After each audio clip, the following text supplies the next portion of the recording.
하나님 말씀은 에스겔 20장 10절부터 17절까지 말씀입니다. 에스겔 20장 10절에서 17절까지 말씀 한 절씩 교독을 하겠습니다. 에스겔 20장 10절 제가 먼저 읽습니다. 그러므로 내가 그들을 애굽 땅에서 나와서 광야에 이르게 하고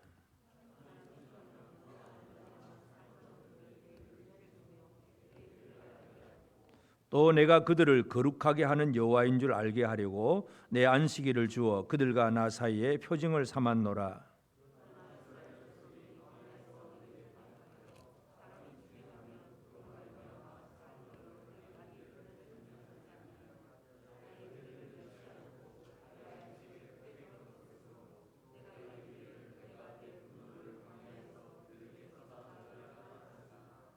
내가 내 이름을 위하여 달리 행하였었나니 내가 그들을 인도하여 내는 것을 본 나라들 앞에서 내 이름을 더럽히지 아니하려 하였음이로다.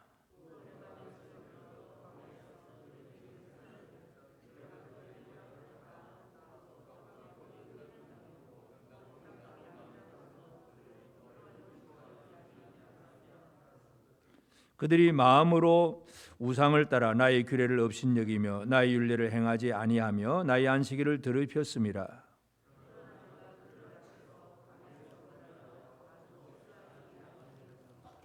아멘. 우리 하나님의 은혜가 우리 온 성도들에게 가득하기를 바랍니다. 에스겔 20장을 보면 에스겔 이제 7년에 일곱째 해에 장로들이 나와서 하나님 앞에 질문을 합니다. 뭔가 복을 받는 길, 생명의 길, 뭔가 이 포로에서 좀 노임을 받을 수 있는 길, 뭔가를 요구할 때 하나님이 그 질문을 거절하신다고 우리가 지난주에 한번 살펴보았습니다. 그래서 하나님의 사람들의 질문을 하나님께서 안 들어주시고 대답은 안 주시면서 오히려 하나님이 하시는 말씀, 그것이 에스겔 20장 전체 내용이었고, 그래서 우리가 지난주에는 그런 하나님의 은혜가 있고 또 그런데 이스라엘 백성들이 반역을 하고 있지만 하나님 그 이름을 위해서 그들을 멸하지 않았다 하는 그 말씀을 했었고, 이제 오늘 이제 10절부터 17절 사이 말씀을 읽었습니다. 그래서 하나님께서 애굽에서 이스라엘을 이끌어내시고 그리고 그들을 광야에서 그들을 이끌어 가시는 그 일들을 통해서, 그런데 하나님은 그 일을 하셨는데 백성들은 어떻게 했느냐, 여전히 이 하나님께서 응답하지 않은 이유를 지금 계속 설명을 해나가고 계십니다. 오늘 우리가 여기서 살펴보고자 하는 것은 특별히 12절에 보면 또 내가 그들을 거룩하게 하는 여호와인 줄 알게 하려고 내 안식일을 주어 그들과 나 사이에 표정을 삼았노라 그랬습니다. 하나님은 하나님 자신이 어떤 하나님인가를 사람들에게 뭔가 좀 알리고 싶어요. 그래서 나는 또 내가 그들을 거룩하게 하는 여호와인 줄을 알게 하려고, 하나님은 자기 백성을 거룩하게 하시는 분이에요. 그걸 좀 깨달아 알기를 바라는 거죠. 그러니까 백성들의 입장에서는 그냥 내가 곤경에 처했을 때에 그 위험에 처했을 때 그 위험에서 벗어나고 공경에서 벗어나고 힘들 때 하나님 힘 주시고 아플 때는 낫게 해주시고 배고플 때는 먹을 것도 풍족해 주시고 그냥 내 입장에서 복 주시는 하나님, 그 하나님만 우리가 생각을 할 수 있는데 하나님은 다른 마음을 품고 계신다는 걸 알고 있는데 하나님은 자기 백성들에게 뭐라고 얘기합니까? 나는 그들을 거룩하게 하는 여호와이다. 이걸 좀 알게 하려고 그랬습니다. 우리가 부모님들도 다 마찬가지잖아요. 여러분의 부모님, 자녀를 기르고 있는 부모님들은 지금 자녀들에게 이 자녀들이 어떻게 되기를 바라고 있습니까? 여러분, 어떤 자녀가 되기를 바랍니까? 예를 들어서 아주 심각한 질병에 걸려있는 자녀를 둔 부모 입장에서는 만약에 기도한다면 뭐라고 기도하겠습니까? 하나님, 살려만 주옵소서. 그렇게 그냥 살아나는 자체만 바라고 있을 수도 있고, 또 좀 건강하게 자란 아이를 바라보는 부모의 입장은 어떻습니까? 건강은 한데 머리가 나쁜 거 같고 공부도 못해. 그러면 어떻게 기도하겠습니까? 좀 머리가 막 튀어서 지혜가 있고 공부만 잘하면 아이가 되었으면 좋겠다. 부모들의 그 어떤 심정들은 뭔가 자기 자녀들이 어떻게 되기를 바라는 마음이 있잖아요. 건강하고 지혜롭고 또 재산이 많은 분들은 이 아이가 이제 내 재산을 다 물려받아 가지고 아무 걱정 없이 살게 되기를 바라는 마음들, 뭐 하여튼 여러 가지 마음들이 있을 수 있습니다. 그런데 하나님이 하나님의 백성들을 향하여 품은 마음이 뭡니까? 나는 그들을 거룩하게 하는 여호와다. 하나님은 자기 백성들이 거룩한 백성이 되기를 원하셨어요. 왜냐하면 거룩함은 하나님의 속성이에요. 쉽게 말해서 하나님은 하나님 닮은 자가 되는 백성을 만드는 것이 하나님의 의도고 하나님의 목적입니다.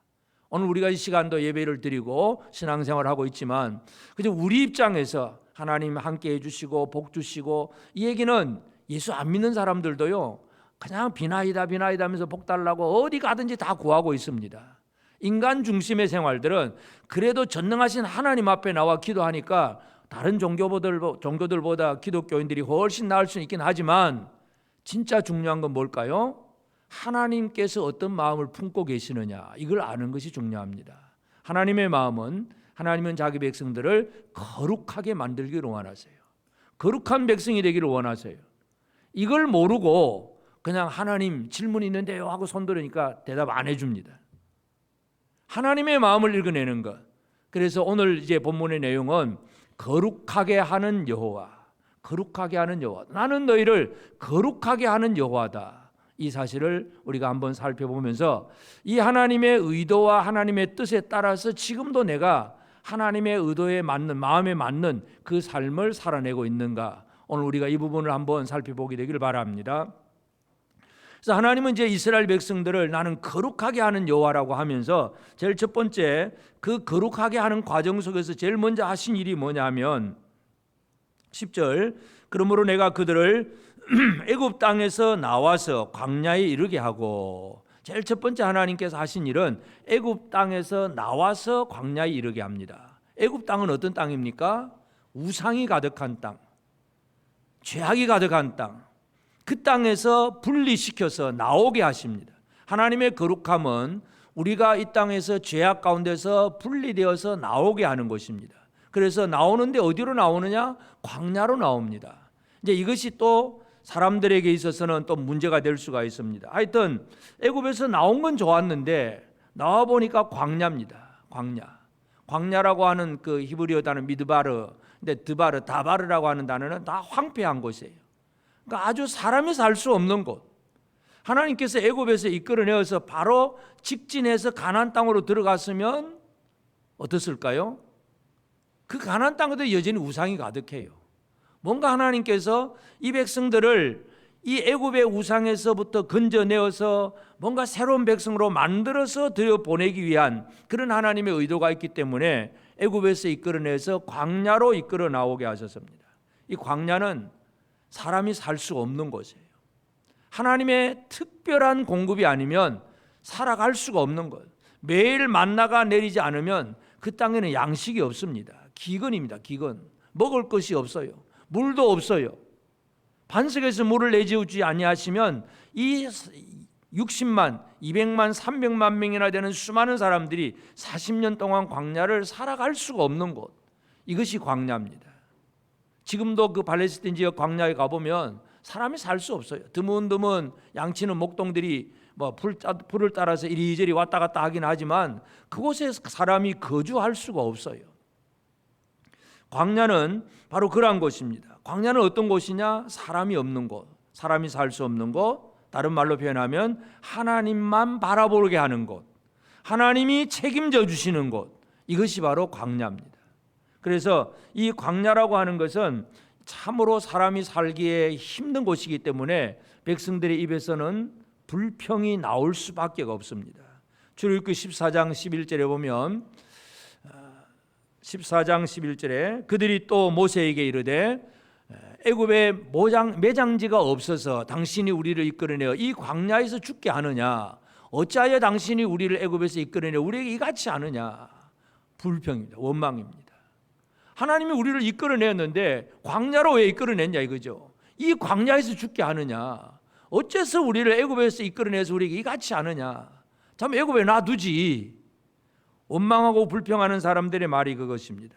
하나님은 그들을 거룩하게 하려고 애굽에서 이끌어내어 광야로 이끌어내셨는데 백성들의 반응은 원망과 불평입니다. 광야로 나왔다고 불평이잖아요. 그래서 그들에게 주시는 말씀은 뭐냐면 15절에 보면 또 내가 내 손을 들어 광야에서 그들에게 맹세하기를, 그 광야에서 맹세하기를 내가 그들에게 허락한 땅 곧 젖과 꿀이 흐르는 땅이요 모든 땅 중에 아름다운 곳으로 그들을 인도하여 드리지 아니하리라 한 것은, 하나님의 의도에 따라서 광야에서 하나님만 신뢰하고 하나님 앞에 훈련받고 하나님의 믿음의 사람으로 잘 준비되면 약속된 가나안 땅으로 갈 것인데 광야 생활이 힘들다고 원망하고 불평했습니다. 그러니까 가나안 땅으로 그들을 인도하여 드리지 않을 것이다. 하나님 그렇게 말씀을 하세요. 그래서 하나님께서 자기 백성들을 거룩한 백성으로 만들어내기 위해서 첫 번째 하신 일은 애굽에서 그들을 광야로 이끌어내신 일입니다.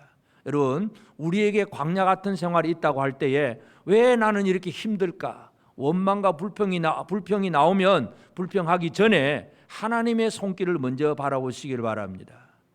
나는 왜 이렇게 힘들까? 왜 나는 내 생활은 광야 같은 생활일까? 이것 때문에 두려워하지 말고 하나님이 왜 나를 광야로 이끌어내셨을까? 이걸 기억해내는 것이 참 중요합니다.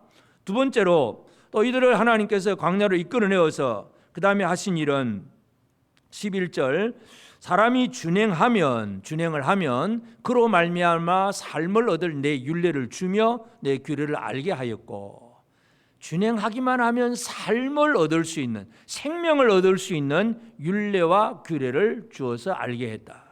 하나님은 애굽에서 이끌어내서 거룩한 백성으로 이제 죄악에서 분리시켜 놓습니다. 그 다음에는 말씀을 주어서 하나님의 백성으로 만들어 주십니다. 하나님께서 율례와 규례를 주신다는 것은 하나님과 그 백성들과의 특별한 관계를 맺는 그러한 과정이 바로 말씀을 주는 얘기입니다. 출애굽기 19장 4절 5절에 보면 내가 애굽 사람에게 어떻게 행하였음과 내가 어떻게 독수리 날개로 너희를 업어 내게로 인도하였음을 너희가 보았느니라. 세계가 다 내게 속하였나니 너희가 내 말을 잘 듣고 내 언약을 지키면 너희는 모든 민족 중에서 내 소유가 되겠고, 모든 민족 중에서 내 소유된 백성, 특별한 백성으로 만들시겠다. 하나님의 말씀은 말씀이 없는 이 땅의 온 사람들도 모두 하나님께 다 속해 있는 사람들이지만 말씀을 받은 사람은 특별한 하나님과의 관계 속에서 하나님의 소유가 된다는 것, 이것을 얘기합니다. 그래서 백성들에게 하나님께서 하나님의 말씀을 주어서 말씀의 그 율례와 규례를 가지고 하나님의 백성으로 살기를 원하셨어요. 그런데 백성들의 삶은 그렇게 되지를 못합니다. 말씀을 주었는데, 근데 16절에 뭐라 그럽니까? 그들이 마음으로 우상을 따라 나의 규례를 업신여기며 나의 율례를 행하지 아니하며 나의 안식일을 더럽혔으므라. 마음의 우상이, 애굽에서 나왔는데 마음의 우상이 그대로 있는 거예요. 애굽에 눈에 보이는 우상은 없었지만, 그러나 보이는 우상은 없는데 마음의 우상이 있다 보니까 애굽에서 나왔어도 금송아지 만들고 뭔가 아직도 문제가 있잖아요. 그러니까 마음에는 우상이 가득하고 하나님 주신 말씀은 받아들이지 아니하고, 그래서 하나님께서 그들이 이 관계가 어떠하다는 것을 분명하게 얘기해 줍니다. 하나님은 말씀을 주어서 자, 이 내 말을 잘 들으면 너희가 살 것이고 삶을 얻을 것이고 진짜 생명을 얻을 거야, 그 얘기를 해주었는데 백성들은 마음에 우상이 가득하고 하나님의 율례를 업신여기고 그를 지키지 않았다, 분명히 강조를 합니다. 이것이 바로 하나님께서 응답하지 않을 수밖에 없는 그 이유라고 하는 것을 기억을 해야 됩니다. 그 다음에 세 번째가 12절에 보면 또 내가 그들을 거룩하게 하는 여호와인 줄 알게 하려고 내게 안식일을 주어 그들과 나 사이에 표징을 삼았노라. 거룩하게 하는 하나님은 안식일을 주어서 그들과 나 사이에 표징을 삼았다. 이스라엘이 애굽에서 사는 날 동안에는 안식일이라는 것이 없습니다. 우리는 요즘에 그냥 주일, 주말, 안 믿는 사람들은 주말이라는 말을 더 좋아하죠. 주일보다도 그냥 일요일, 공일, 노는 날, 주말, 그런 말이 다 통하지만, 여러분 고대의 이스라엘 그 노예들에게는 주말이라는 개념도 없어요. 안식이라는 개념 자체가 없는 거예요. 그냥 주인이 시키면 시키는 대로 일을 해야 됩니다. 쉴 틈이 어디 있습니까? 그냥 열심히 기계처럼 일만 하다가 그저 죽이면 죽고 팔아버리면 팔려가고 그것이 노예 생활이었어요. 안식이 없어요. 그런데 하나님께서 애굽에서 이끌어내어서 광야로 나와서 그들에게 제일 첫 번째 하신 것이 안식일을 체험하게 하신 거예요. 이 안식이라고 하는 것은 하나님께서 세상을 창조할 때부터 하나님은 안식을 주신 거예요, 원래.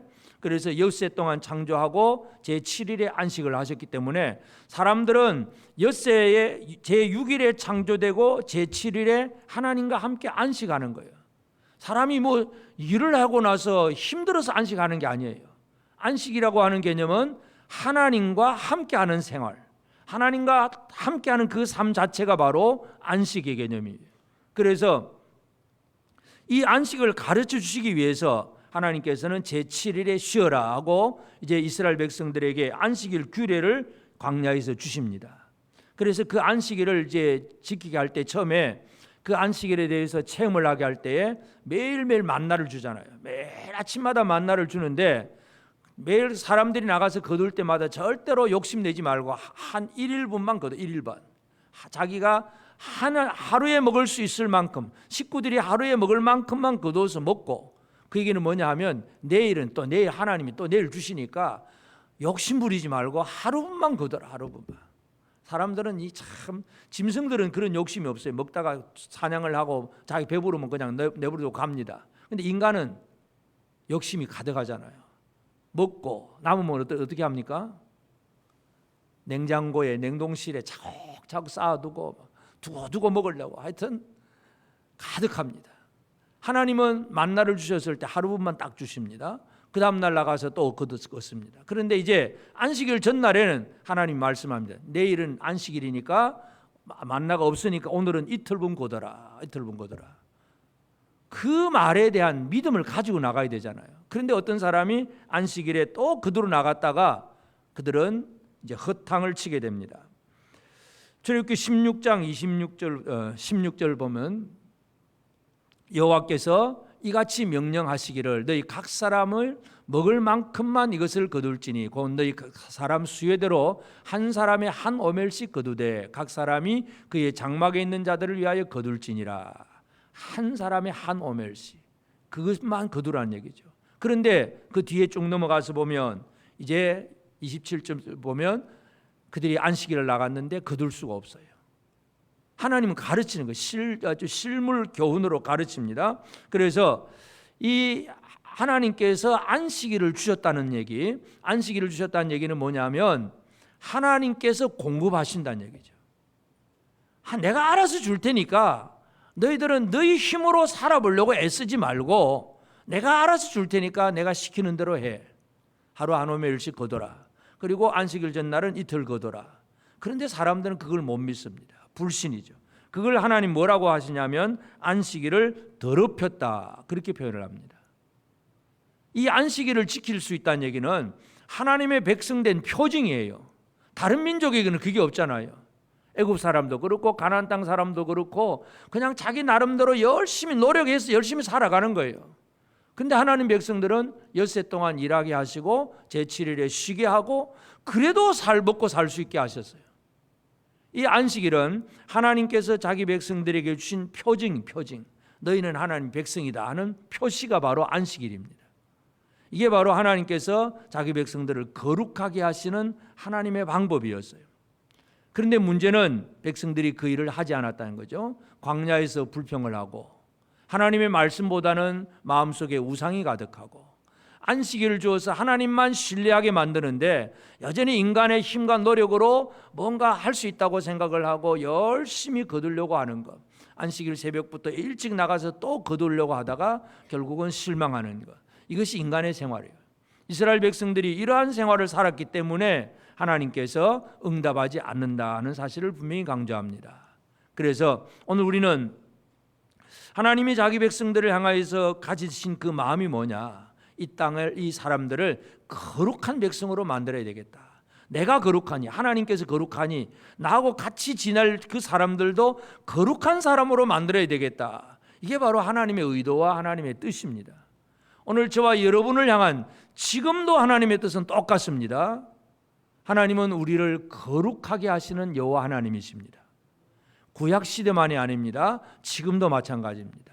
지금도 하나님은 우리를 거룩한 백성으로 만들어서 거룩하신 하나님과 우리가 함께 지내기를 지금도 원하고 계십니다. 여러분 거룩하십니까? 대답을 안 하시네. 거룩하십니까? 거룩한 하나님과 함께 지낼 만큼 거룩하십니까?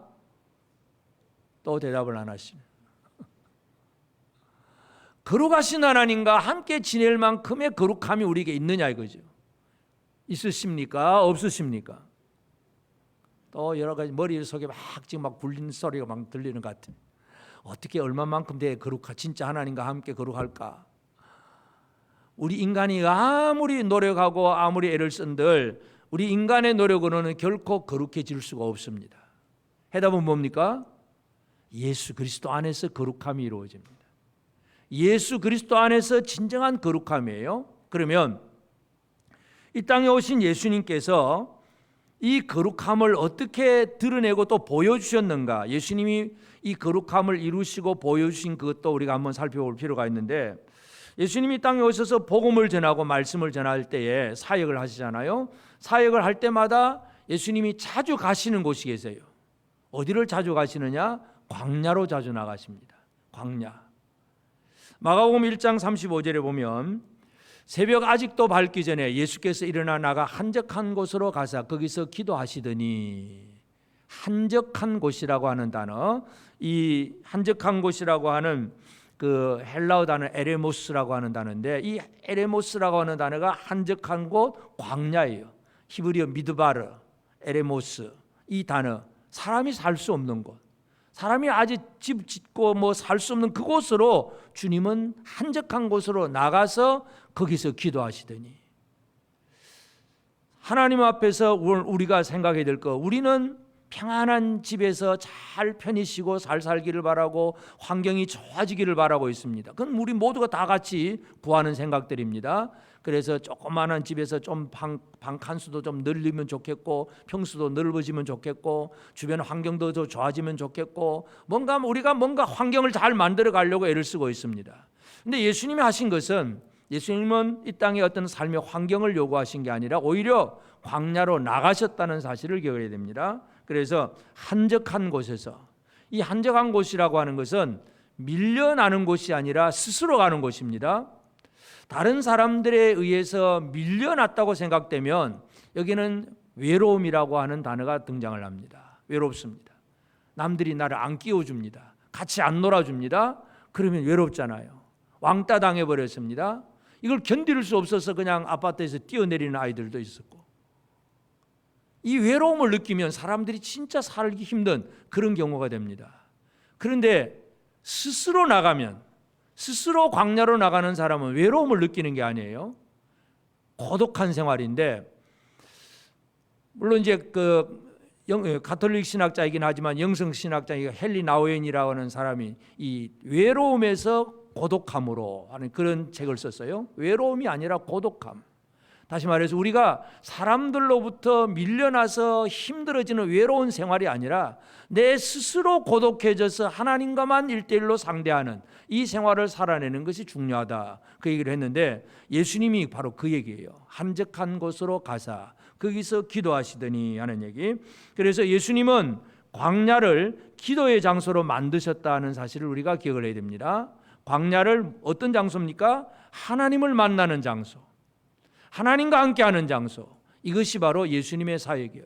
우리를 거룩하게 하시느니 하나님께서 애굽에서 이스라엘을 광야로 이끌어내시듯이 예수님은 스스로 광야로 가시는 것을 제자들에게 보여주신 거예요. 제자들이 막 새벽에 눈 뜨고 찾아보니까 예수님이 안 계세요. 보니까 저 광야에 에레모스에 가 계신 거예요. 그래서 또 거기서 만나서 대화하고, 그러니까 제자들에게 이 광야의 소중함을 예수님께서 그렇게 가르쳐 주셨다는 걸 알 수가 있고, 그리고 예수님은 우리에게 진짜 주의 말씀, 하나님의 말씀을 온전히 우리에게 들려주셨는데, 그 말씀과 그 율례와 규례들을 예수님은 온전케 하셨다고 그랬습니다. 왜냐하면 이 얘기를 왜 하느냐 하면, 예수님 당시에도 서기관들이나 또 유명한 랍비들이 있어가지고 많은 하나님 말씀 막 가르쳤어요. 그래서 이 토라의 말씀을 가르치면서 그걸 해석을 하면서 막 이렇게 뭐 탈무드 같은 글도 막 쓰면서 하나님 말씀을 많이 가르쳤는데 진짜 하나님의 의도를 제대로 가르치지를 못하고 있는 것. 이게 바로 그들의 삶이었고, 그래서 예수님은 말씀을 주신 하나님이 어떤 의도로 하나님께서 이 말씀을 주셨는가, 정확하게 하나님의 의도를 가르치신 것이 바로 예수님의 사역입니다. 그러면서 예수님은 율법에 대해서 뭐라고 표현하시냐 하면 마태복음 5장 17절에 보면 내가 율법이나 선지자를 폐하러 온 줄로 생각하지 말라. 폐하러 온 것이 아니요 완전하게 하려 함이라. 나는 폐하려 온 게 아니고 율법을 완전하게 하려 합니다.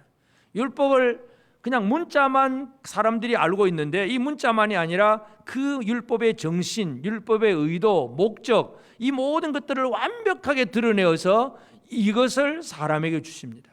그래서 이 완전한 율법을 사람들에게 주실 때에 이 율법이 우리 속에 들어오면 우리가 어떤 사람이 되느냐? 요한복음 15장 3절에 보면 너희는 내가 일러준 말로 이미 깨끗하여졌으니, 우리가 말씀으로 깨끗해지는 거예요. 유대인들은 정결의식법을 가지고 자 이렇게 밖에 나갔다가 오면 손도 씻고 발도 씻어야 된다. 그래야 정결하다. 막 또 제사장이 제단에서 제물을 드리다가 또 물두멍에서 손 씻고 그 다음에 성소로 들어가고 전부 물로 씻는 얘기들이 많아요. 그러니까 문자적으로 어떻게 합니까? 철저하게 씻어야 됩니다. 손 안 씻고 밥 먹었다. 이거는 부정한 인간이 됩니다. 그래서 유대인들은 철저하게 정결의식을 지키고 있는데, 근데 예수님은 그들 속에 악한 것이 가득하다고 분명히 강조하잖아요. 손발은 씻어서 손에 묻은 때는 없어졌는지 몰라도 속에 있는 악함, 더러움, 타락한 심령, 이 음욕과 정욕들 이런 것들은 씻어내지를 못합니다. 그런데 온전한 율법이 우리 안에 들어오면 말씀이 우리를 깨끗하게 한다. 그래서 예수님이 하신 일은 진짜 우리를 거룩하게 하신 분입니다. 우리는 어떻게 거룩하게 줄 수 있습니까? 손발 씻고 거룩해지는 것이 아니라 주님이 주신 완전한 율법이 우리 속에 들어오게 될 때에 그 말씀에 의해서 우리는 깨끗한 거룩한 성도들이 되어진 것입니다. 믿으십니까? 여러분 깨끗하십니까? 또 대답 안 하시네. 말씀을 아직 못 들었, 내 안에 영접을 못했다는 얘기일 것 같아요. 주의 말씀이 내 마음에 믿음으로 들어오면 어떻게 됩니까? 깨끗해지는 거예요. 여러분 말씀을 흔히 듣는다고만 생각을 하는데 좀 쉽게 이해한다면 말씀을 먹는다고 생각을 합시다. 먹는다. 말씀을 먹어봐야 돼요. 여러분 제가 이 물을 한번 마십니다. 물이 내 속에 들어갔습니다. 그럼 어떻게 되는 거예요? 이 물이 수분이 내 속에 들어가서 내 몸속에 어떤 영향을 끼칩니다. 목이 칼칼한 것이 갑자기 시원해졌다든지 또 갈증이 나는 게 사라졌다든지 뭔가 영향력이 생겼어요. 말씀을 먹으면 우리의 영이 뭔가가 변화가 이루어져요. 이게 깨끗함이고 거룩함입니다. 말씀을 먹어야 합니다. 잘 먹겠습니까? 안 먹겠습니까? 말씀을 잘 먹고 삽시다. 말씀이 우리 안에 들어와서 그것이 우리 안에서 작용을 해야 돼요. 그래야 우리의 거룩함이 이루어지는 거예요. 그래서 예수님은 마지막에 뭘 합니까? 포도주와 떡을 주시면서 받아 먹으라 그러자. 먹어라. 내 몸이다. 언약의 피다. 이 먹음을 통해서 주님과 하나 되는 그런 생활을 하기를 원하셨는데, 하여튼 예수님은 우리에게 말씀을 주어서 거룩하게 하시고, 그 다음에 예수님은 또 안식일의 주인으로서 사람들에게 진정한 안식, 진짜 안식을 누리게 하신다는 것을 우리가 기억할 필요가 있습니다. 요한복음 5장에 보면 베데스다 연못가에서 38년 동안 누워서 그 물이 막 움직이기 시작할 때에 그 물속에 제일 먼저 들어가면 난다는 그 어떤 전설을 믿고 기다리고 있는 그 사람에게 예수님 가서 네가 낫고자 하느냐 물어보잖아요. 그러니까 그 사람이 뭐라 그럽니까? 낫기를 원하는데요. 그런데 물이 동할 때에 제일 먼저 들어가야 되는데 나는 38년 동안이나 누워 있어서 꼼짝도 못하고 있어서 누가 나를 던져주지 않고서는 내가 들어갈 수가 없습니다. 베데스다라고 하는 그 이름의 뜻이 친절의 집입니다. 친절한 집. 다시 말해서 38년 된 병자는 뭘 기대하고 있습니까? 사람의 친절한 손길을 기다리고 있습니다. 누군가 나를 들어서 물속에 좀 제일 먼저 빠뜨려줄 그 친절한 손길, 이걸 기다리고 사는 것이 38년 동안 허송세월을 하고 있습니다. 편히 누워있으니까 안식입니까? 38년 동안 누워있으니까 38년 안식입니까? 어떻습니까? 그건 안식이 아니잖아요. 38년이라고 하는 긴 시간 동안 어떻게 하면 내가 빨리 나아야 될까? 어떻게 하면 치료받을 수 있을까? 누가 나를 좀 던져줄 사람 없을까? 그냥 그 생각으로만 늘 가득 차 있는 삶은 결코 안식이 아닙니다. 예수님이 나타나서 그 사람에게 묻습니다. 그리고는 일어나서 걸어가라. 자리를 들고 일어나 걸어가라는 거예요. 그래서 그 사람이 벌떡 일어나서 자리를 들고 말씀에 순종해서 걸어갑니다. 치유가 동시에 바로 그 자리에서 이루어진 거죠. 그런데 또 유대인들은 그 일을 안식일에 했다고. 왜 안식일에 일하냐고. 안식일에는 아무 노동도 하지 말아야 되는데 왜 하느냐고 또 시비를 걸죠. 그때 예수님 주신 대답이 뭐냐 하면 요한복음 5장 17절에 보면 예수께서 그들에게 이르시되 내 아버지께서 이제까지 일하시니 나도 일한다. 예수님은 아버지께서 이제까지 일한다고 말씀하여요. 그리고 나도 일한다. 그 일이 뭘까요? 안식을 주는 일. 38년 동안 안식을 누리지 못한 자에게 참된 안식을 누리게 하시는 것이 아버지의 원하시는 일이었고 예수께서 그 일을 이루신 것입니다. 예수로 말미암아 진정한 안식이 이루어집니다. 오늘 우리는 예수께서 하시는 그 안식일이 뭔가를 잘 이해를 해야 됩니다. 우리도 여전히 율법적인 면에서 왜 오늘은 7일 안식일인데 왜 노동을 했느냐, 어디 뭐 유대인들처럼 한 4km 이상 걸어가면 안 되는데 뭐 한 5km 걸어갔느냐, 무거운 짐은 얼마만큼 들면 안 되는데 더 무거운 짐을 들었느냐, 막 이것저것 따지고 사는 사람들이 유대인들의 생활이잖아요. 예수님은 그런 안식이 아니라 진짜 그 고통 속에서 38년 동안 질병의 그 짐 속에서 고통 속에서 힘들어하던 자에게 진정한 평강을 주셨어요. 하나님의 평강, 하나님의 안식을 주신 것이 바로 예수님이 이루신 일입니다. 그래서 오늘 우리의 거룩함이라고 하는 것은 바로 그 이제 자리를 들고 일어난 사람이 어떻게 되겠습니까? 요한복음 3장에도 그 베드로와 요한이 그 어떤 사람을 안 나면서 일어서보지도 못한 사람을 일으키니까 이 사람의 행동이 뭡니까? 뛰어 걷고 막 찬양하고 난리가 나잖아요. 바로 그게 안식이에요. 안식.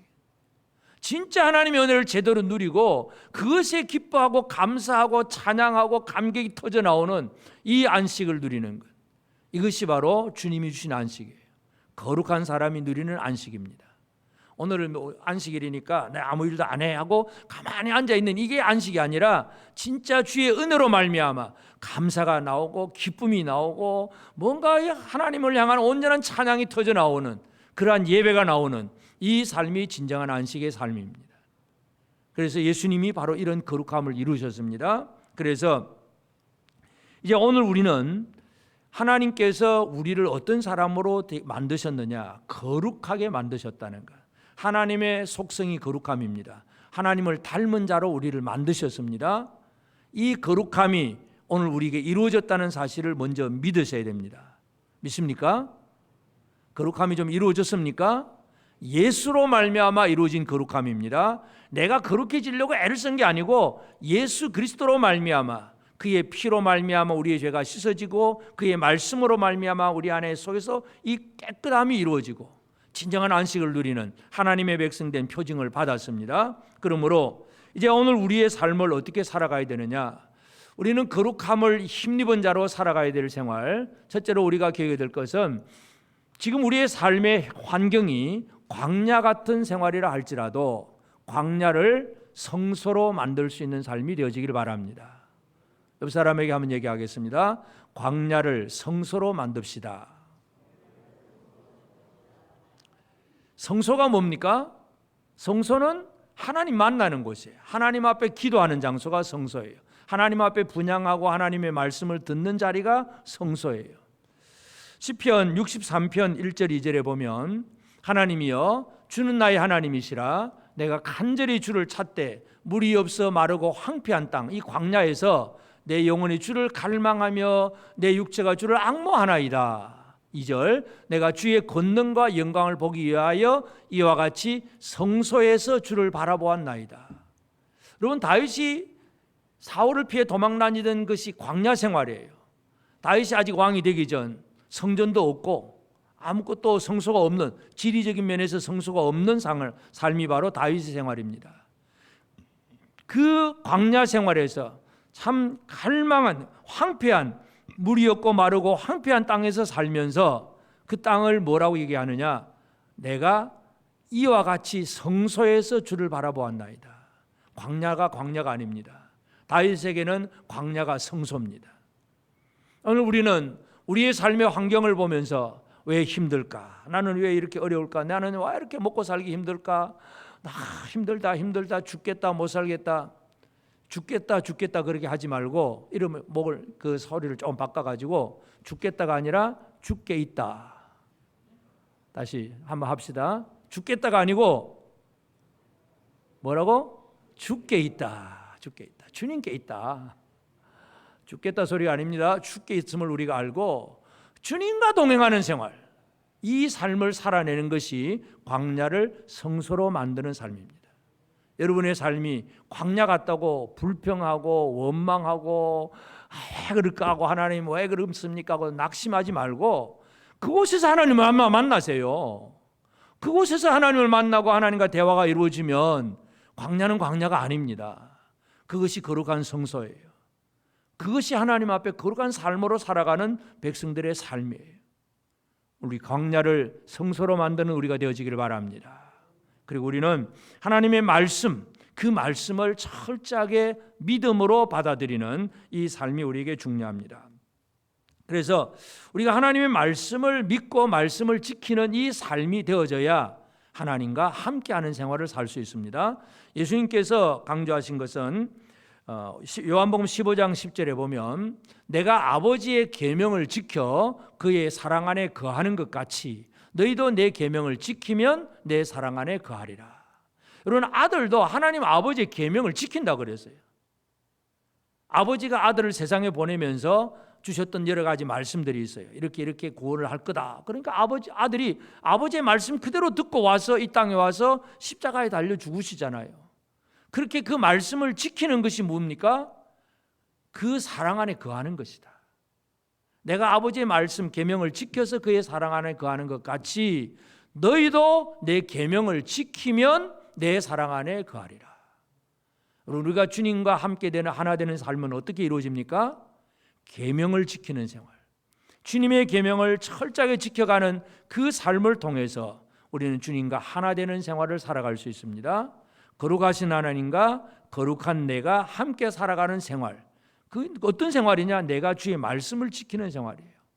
말씀하고 상관없는 생활을 가지고는 아무것도 안 됩니다. 아무리 손발 씻고 비누로 다 씻어도 거룩함이 이루어지지 않습니다. 하나님의 계명을 지키는 생활, 말씀 율례와 규례를 지키기 위해서 내 속에 우상을 버리고 말씀을 철저하게 지키는 생활이 하나님과 함께하는 생활임을 기억하시길 바랍니다. 그리고 이제 우리는 이 하나님의 거룩한 백성이라고 하는 표징, 증표가 있는 삶을 살아내야 됩니다. 그 표징이 있는 생활이 뭡니까? 안식일입니다. 안식일. 요즘으로 하면 주일입니다. 주일을 거룩하게 지키자. 어떻게 거룩하게 지키냐 하면 또 이제 율법적인 개념을 가지고 뭔가 이걸 하면 되고 이거 하면 이거는 안 되고 이제 이런 식으로 또 접근하기 쉽습니다. 하나님과 동행하면서 진짜 안식을 제대로 누리는 그런 우리 삶이 되어지길 바랍니다. 물론 이 하나님의 백성된 표징이 과연 어떤 것인가를 잘 이해할 필요가 있습니다. 대표적인 예로 우리가 그 에스겔과 동시대를 살아갔던 그 다니엘과 그 세 친구들의 얘기. 자, 느부갓네살이 금신상을 크게 자기 금신상 만들어 세워놓고 모든 사람들이 그 금신상 앞에 절하라고 할 때에 다니엘의 세 친구 사드락 메삭 아벳느고가 절을 안 합니다. 우상이라고 절을 안 합니다. 아주 협박을 해서 다시는 한 번 더 기회를 주는데 절을 하고 절을 안 하면 더 뜨거운 풀무불 속에 들어가 불태워 죽일 거다. 아주 협박을 합니다. 이 죽음이라고 하는 것, 협박이라고 하는 거, 이건 안식이 없는 생활이에요. 두려움과 염려와 근심이 가득 차는 생활이 바로 그런 생활입니다. 그런데 사드락 메삭 아벳느고는 느부갓네살 왕 앞에 뭐라 그럽니까? 우리는 절대로 우상에게 절할 수 없습니다. 그것 때문에 내가 죽는 한이 있다고 할지라도 하나님 우리를 살려주시겠지만 그리하지 않을지라도 우리는 절대로 우상에게 절하지 않겠습니다. 이게 바로 하나님과 함께 하겠다고 하는 고백이잖아요. 그러니까 막 느부갓네살이 더 분노해가지고 불뭇불을 막 7배나 더 뜨겁게 해가지고 이 세 사람을 풀 속에 던져버립니다. 불이 얼마나 뜨거웠던지 이 세 친구들을 던지는 사람이 오히려 그 입구에서 불타 죽어버리고 세 사람은 불 속에 떨어졌습니다. 근데 멀찍이 느부갓네살이 쳐다보고 있으니까 불 속에 분명히 세 사람이 떨어졌는데 그 안에 네 사람이 거닐고 있습니다. 뜨거운 풀무불 속에서 뜨거워 죽겠다 이게 아니라 그냥 그 네 사람이 한가롭게 거닐고 있는 거예요. 사드락 메삭 아벳느고는 불 속에서도 뭡니까? 안식입니다. 여러분, 불 속에도 여러분 안식할 수 있겠습니까? 주님이 함께 하시면 불 속에서도 안식입니다. 여러분, 옆 사람에게 한번 얘기합시다. 주님이 함께하는 자리는 불 속에도 안식입니다. 우리가 안식일을 지킵니다 하는 그냥 이 개념, 율법적인 개념에서 오늘은 뭐 하고 안 하고 막 그냥 이런 자꾸 이제 율법적인 개념 이렇게 넘어가기 쉬운데, 안식의 가장 핵심은 뭐냐? 주님과 함께하는 생활. 아까 말씀드렸지만 인간은 제6일에 창조되고 7일에 바로 안식입니다. 하나님과 함께하는 생활이에요. 하나님은 사람에게 처음부터 안식을 주신 거예요. 하나님 백성들의 표징은 뭐냐? 안식할 줄 아는 사람. 안식할 줄 아는 사람은 다른 말로 뭡니까? 내 힘으로 살아내려고 애를 쓰는 것이 아니라 절대로 하나님의 모든 걸 다 맡겨놓고 하나님의 공급하시는 힘으로 살겠다고 믿음으로 살아가는 사람이 바로 안식의 생활입니다. 여세 동안 일하고 하루를 쉬라. 이게 하나님께서 사람들이 안식을 잘 모르니까 그렇게 율례를 주신 거예요. 그러면 이렇게 하루를 쉬어도 우리가 얼마든지 일주일을 살 수 있구나. 이걸 체험하게 하는 것이 바로 하나님의 의도였어요. 근데 사람이 믿음이 없으면 어떻게 됩니까? 그래도 장사하는데 주일날 장사 안 하면 이건 너무 주일날 손님들이 제일 많은데 장사가 제일 잘 되는데 이거 안 되면 나 사업 안 될 거야. 안 될 거야 하는 게 불신이죠. 그래도 나는 주님이 공급하신 것을 믿습니다 하는 것이 바로 안식이고, 그것이 주일을 지키는 생활이고, 주일을 율법적으로 몇 시부터 몇 시까지 뭘 하고 안 하고 지키고 이 얘기 개념이 아니라 나는 일주일에 엿새 동안 열심히 일하지만 7일을 먹고 살기에도 부족함 없이 공급하시는 하나님의 은혜가 있다. 그거 믿고 사는 것이 바로 안식이에요. 물론 우리가 요즘 사람들은 일당들이 또 급료들이 좀 많아서 불과 며칠만 일해도 더 많이 살 수 있는 그런 여유가 있는 사람들도 물론 있긴 하겠지만, 그것은 이제 우리가 어떤 특별한 상황으로 보고, 하여튼 하루하루를 벌어먹고 사는 사람들의 그 기본적인 개념 베이스에서 본다면 일주일을 살려면 일주일을 일을 해야 돼요. 그런데 엿새 동안 일해도 일주일을 살 수 있다. 엿새 동안 만나를 거두었는데 일주일을 먹고 살 수 있다. 이게 바로 하나님이 안식 주시는 가장 중요한 의도와 목적이었어요. 여러분, 주일을 거룩하게 지킵시다. 어떻게 지킨다고요?